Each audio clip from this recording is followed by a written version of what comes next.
Christmas holidays are almost over. Well, Christmas holidays for a farmer anyway. So for farmers, your livestock and hydroponics and crops and all that don't know what day it is or it's holiday time. So at least the staff have had a good break. And I've had a good break too, away from having 20 odd staff working all the time. It's just been nice and quiet. A lot of work, but good.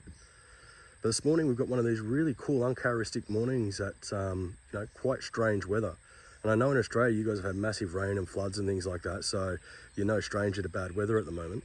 But wow, it's almost like 21, 22 degrees here this morning, and yesterday morning would have been like 25, 27, I don't know, it was hot. But it's beautiful. And excuse the bad camera work, we get our camera gear back later today.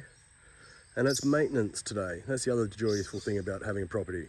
Sawmills, trailers, solar panels, generator sheds, everything needs to be fixed for the year. Actually, those sawmills are for sale. We finished our forestry on Lapita. We've done it sustainably for about 2 years now.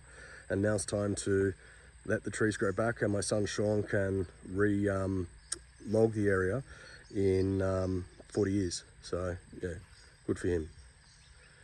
But folks, we're back. We'll be back at work properly on Monday with all staff going.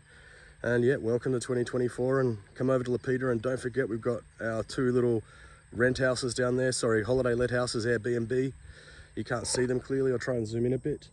So you've got the 1 bedroom, which is more like an island style with hammocks and quite trendy. You've got the beach house, which is more luxurious and, internet TV and all that wonderful stuff.